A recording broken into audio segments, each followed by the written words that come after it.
नमस्कार मित्रों, स्वागत है। रक्षाबंधन का त्योहार पर बहनें अपने भाइयों की कलाई पर राखी बांधती हैं। सावन माह की पूर्णिमा के दिन रक्षाबंधन का त्योहार मनाया जाता है। रक्षाबंधन के दिन राखी अपने भाई को बांधने से पहले इन देवताओं को आपको जरूर राखी बांधनी चाहिए। हिंदू धर्म में राखी का त्योहार भाई बहन के अटूट प्रेम स्नेह का प्रतीक माना जाता है। सावन माह की पूर्णिमा के दिन रक्षाबंधन का पर्व मनाया जाता है और बहन अपने भाई को एक अच्छे स्थान में बिठाकर एवं आरती सजाकर अपने भाई की आरती करते हुए माथे पर तिलक और चावल लगाकर राखी बांधती है और बड़ी प्यार से अपने भाई को मिठाई खिलाती है और राखी बंधवाने के बाद भाई का भी अपनी बहन को उपहार भेंट करता है।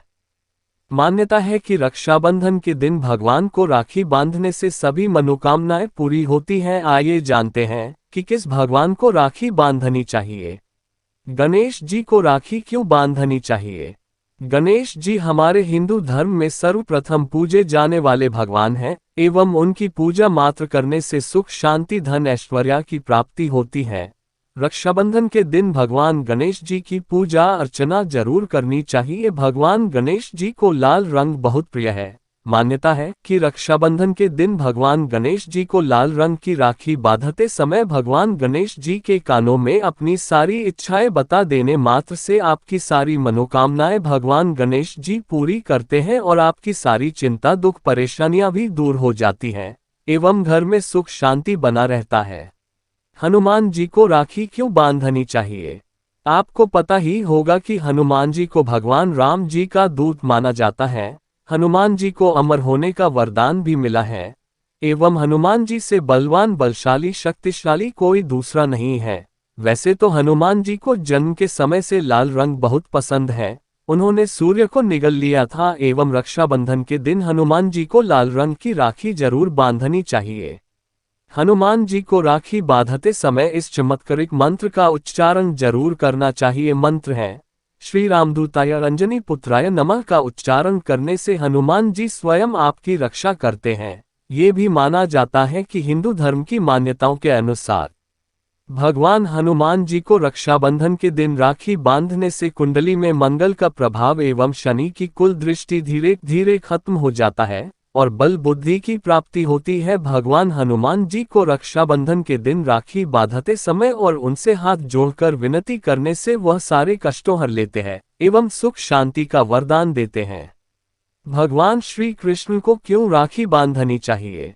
भगवान श्री कृष्ण जगत के पालनहार हैं। भगवान श्री कृष्ण को द्रौपदी ने राखी बांधी थी और इसके बदले उन्होंने भरी सभा में चिरहरण के समय द्रौपदी की लाज बचाई थी। मान्यता है कि भगवान श्री कृष्ण को रक्षाबंधन में राखी बांधने से वह सभी परिस्थितियों में रक्षा करते हैं, सभी मनोकामनाएं पूरी करते हैं और जीवन में खुशहाली भी लाते हैं।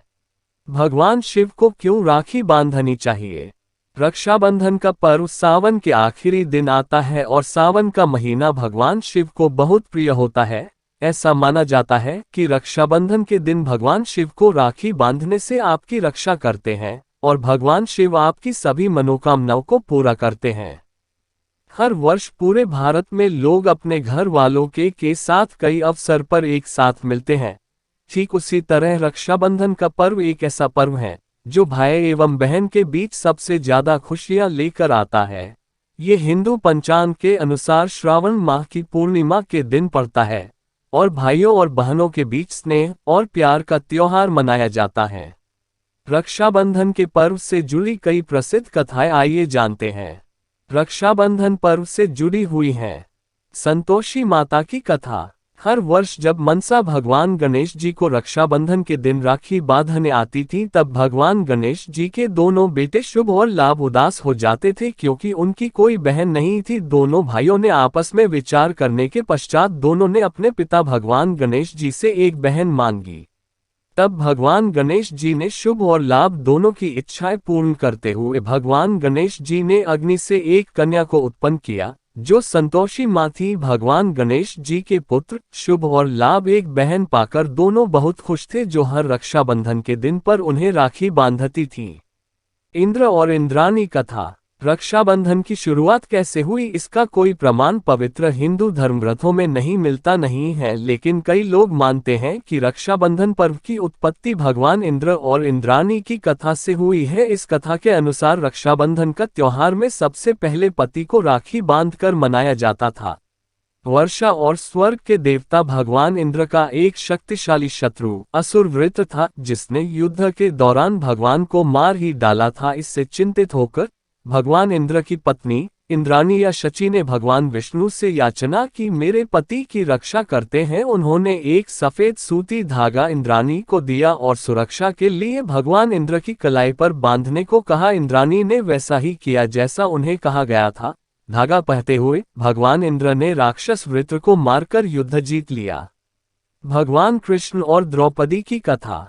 इस कथा के अनुसार शिशुपाल के अपमान से क्रोधित होकर भगवान श्री कृष्ण ने अपने सुदर्शन चक्र से शिशुपाल का वध कर दिया। जब चक्र उड़कर भगवान के पास वापस आया तो उससे उनकी उंगली कट गई। यह भी भगवान कृष्ण की ही लीला था। ये देखकर द्रौपदी ने तुरंत अपनी साड़ी का एक टुकड़ा फाड़कर भगवान श्री कृष्ण जी की उंगली पर बांध दिया।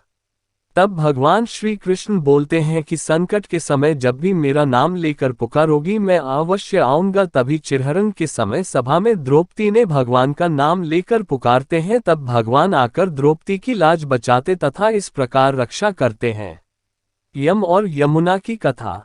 कुछ लोग ये भी मानते हैं कि रक्षाबंधन पर्व की शुरुआत इसी कथा से हुई है। मृत्यु के राजा भगवान यम और नदी यमुना भाई बहन थे। यमुना ने 12 वर्षों से अपने भाई यम को नहीं देखा था एवं उन्हें उनकी बहुत याद आती थी। फिर यमुना ने मदद के लिए माता गंगा के पास गई। देवी गंगा ने भगवान यम को अपनी बहन से मिलने जाने के लिए कहा। भगवान यम ने माता गंगा की बात सुनकर के अपनी बहन से मिलने जाते हैं। पहुंचते ही यम की बहन यमुना ने प्रसन्नतापूर्वक स्वागत किया और उन्हें मिठाइयाँ और स्वादिष्ट भोजन खिलाया। फिर यमुना ने भगवान यम की कलाई पर रक्षाबंधन के दिन राखी भी बांधी। भगवान यम इस भाव से इतने प्रसन्न हो गए एवं उन्होंने अपनी बहन को भेंट स्वरूप अमरता का आशीर्वाद दिया। और भगवान यम ने ये भी कहा कि उन्होंने कि जो भी भाई अपनी बहन से रक्षाबंधन के दिन राखी बंधवाएगा और अपनी बहन की रक्षा करेगा वह अमर हो जाएगा। भगवान विष्णु और माता पार्वती की कथा। एक और हृदय स्पर्शी कहानी ब्रह्मांड के सर्वोच्च देवता जगत के पालनहार भगवान विष्णु और आदिशक्ति माता पार्वती की है। माता पार्वती हमेशा भगवान शिव जी से ही विवाह करना चाहती थी, परंतु भगवान शिव जी अपने प्रेम माता सती के वियोग के कारण भगवान शिव जी ने उनसे विवाह करने से इनकार कर दिए। तब माता पार्वती ने भगवान शिव जी को पाने एवं विवाह करने के लिए कड़ी तपस्या की और भगवान विष्णु जगत के स्वामी भी उनकी मदद के लिए आए। भगवान विष्णु ने माता पार्वती से उनकी कलाई पर एक धागा बांधने के लिए कहा ताकि वह उनके रास्ते में आने वाली किसी भी बाधा का अंत कर सके। अंततः माता पार्वती ने भगवान शिव से विवाह किया और भगवान विष्णु ने एक भाई बनकर के विवाह समारोह में अपने कर्तव्यों का पालन किया। राजा बलि और माता लक्ष्मी जी की कथा। यह एक प्राचीन कथा है। राजा बलि ने भगवान विष्णु से रक्षा की याचना की थी, इसलिए भगवान विष्णु ने राजा बलि के पास गए और उनके द्वारपाल का रूप धारण कर लिया। घर पर माता लक्ष्मी अपने पति भगवान विष्णु को याद कर रही थी। वह एक ब्राह्मण स्त्री का भेष बनाकर पृथ्वी पर गई जहां राजा बलि थे और उनसे आश्रय मांगा और कहा।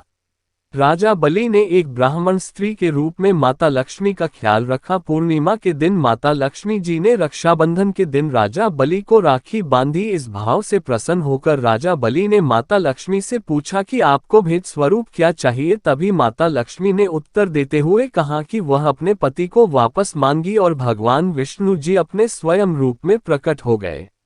राजा बलि ने अपनी बहन माता लक्ष्मी की इच्छा पूरी की।